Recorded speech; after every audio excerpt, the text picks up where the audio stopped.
बिस्मिल्लाहिर्रहमानिर्रहीम। अस्सलामु अलैकुम। आज कहानी का عنوان है अली का कुआं और इसके बाद कुछ मजीद भी बताएंगे। इस कुएं की खास बात यह है कि इसका पानी बहुत ही निचली सतह पर होता है, यहाँ इंसान का हाथ भी नहीं पहुँच सकता। लेकिन जब अकीदतमंद लोग अली का नारा बुलंद करते हैं और 2-3 बार या अली मदद, या अली मदद, या अली मदद, या अली, नारा हैदरी या अली पुकारते हैं तो पानी इतनी तेजी से उबलने लगता है कि तमाम फकीर अपनी अपनी जरूरत के मुताबिक इस्तेमाल करते हैं। इसके बाद फिर पानी अपनी निचली सतह पर चला जाता है। सुबहान अल्लाह। इसके थोड़े फासले पर एक बुजुर्ग का मज़ार है जिसको बग्गा शेर कहते हैं। आपके मुतालिक ये मशहूर रवायत है कि आप शेर ही पर सवारी करते थे। इसके तकरीबन 1 किलोमीटर के फासले पर एक जगह है जिसे आहूद जबल कहते हैं। आहूद जबल इस जगह एक गार है जिसके गिर्द अकीदतमंद चक्कर लगाते हैं। इस गार का दरवाजा बहुत बारीक है, लेकिन इसमें से गुजरना बहुत जरूरी होता है और जो गुजर आता है इसे मुबारकबाद दी जाती है और इसे गले लगाया जाता है। अगर कोई ना गुजर सके तो वहीं फंस जाता है, जिसे निकालने के लिए कुर्बानी करनी होती है या खैरात देनी पड़ती है, जब कहीं जाकर इसकी जान आजाद होती है। इससे थोड़े फासले पर एक बुजुर्ग का मज़ार है जिसका नाम असद फकीर है। लोग कहते हैं कि आप बग्गा शेर के मरीद हैं, यहाँ भी कुछ फिर आराम करते हैं, इसके बाद फिर अपनी मंजिल को रवाना हो जाते हैं। यहाँ से तकरीबन 12 किलोमीटर के फासले पर एक जगह है जिसे अली की कुंडी कहते हैं, यहाँ पर भी आराम किया करते हैं। फिर एक 4000 फीट बुलंद पहाड़ पर चढ़ना पड़ता है। इस पहाड़ को बिट जबल कहते हैं। इसके मतलब कहा जाता है कि यहाँ से शाह अब्दुल लतीफ भटाई गुजरे थे। इससे 1 किलोमीटर के फासले पर हसी का बाग है।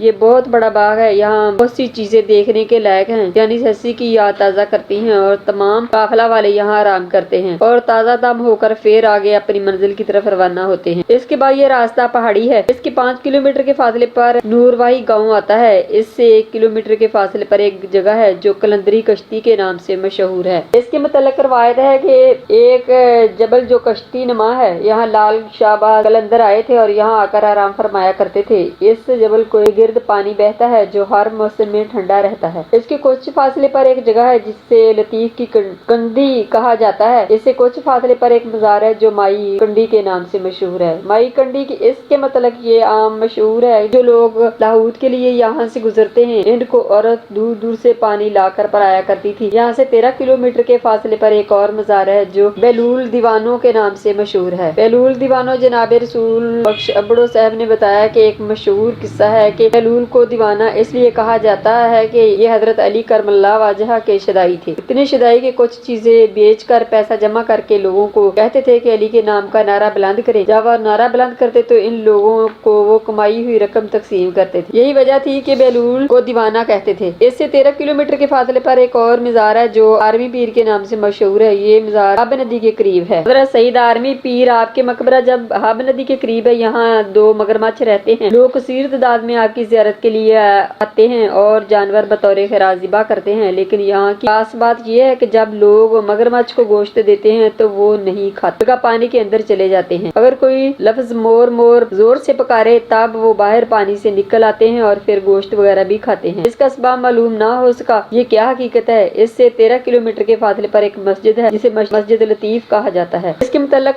खासा मशहूर है कि ये मस्जिद शाह अब्दुल लतीफ भटाई ने तमीर की और दरख्त भी लगवाए थे। कहते हैं कि यहाँ नीम का दरख्त और आम के दरख्त भी मौजूद हैं। इसके फल आज भी ज़ायरीन खाते हैं। इसके 8 किलोमीटर के फासले पर एक जबल है जिसको शेर जबल कहते हैं। ये 9 किलोमीटर के फासले पर एक और जबल है जिसको लालक जबल कहते हैं। इस जबल में माखी यानी कि शहद होती है। इस जबल को शाह अब्दुल लतीफ भटाई की दुआ है। इसके तकरीबन 14 किलोमीटर के फासले पर एक जगह है जिसको लतीफ की खुई कहते हैं। ये बोलालक जबल के 14 किलोमीटर के फासले पर है। इसके मतलब कहा जाता है कि यहाँ एक नहर बहती है। इसके दरमियान में एक छोटा सा टीला है। नहर का पानी खारा, लेकिन जब टीला के दूसरी तरफ यही पानी बहता हुआ आता है तो मीठा हो जाता है। इसके मतलब ये रवायत है कि जब शाह भटाई साहब यहाँ से गुजरे थे तो लोगों ने इनका मजाक उड़ाया था और बुरा भला कहा था। इस पर शाह साहब ने दिल में बददुआ दी, इस वजह से ये पानी खारा हो गया। दूसरी तरफ के लोगों ने शाह साहब की बहुत इज्जत की और अदब से पेश आए तो शाह साहब ने इनसे दुआ की कि तमाम उम्र मीठा पानी पीते रहोगे। वो साइड मीठे पानी की हो गई। आज तक टीले के मशरक की तरफ खारा पानी और मगरब की तरफ मीठा पानी बहता है। 15-16 किलोमीटर की फासला तय करने के बाद मोहब्बत फकीर की ज़ियारत आ जाती है। निस्बत अकीदत खुदा का शुक्रिया अदा करते हैं और फिर एक रात यहाँ रहने के बाद आगे सफर करते हैं। तमाम सफर 14 रोज में तय करना होता है। अगर सफर के दौरान अगर कोई फकीर अकीदतमंद अल्लाह को प्यारा हो गया तो इसको वहीं दफन कर दिया जाता है। कहते हैं कि आपका असल नाम को کچھ اور ہے، آپ نورانی سرکار کی محبت میں گھر بار اور سب کچھ چھوڑ کر نورانی سرکار کے فقیر بن گئے، اس لیے آپ کو محبت فقیر کے نام سے یاد کیا جاتا ہے۔ آپ کئی سال تک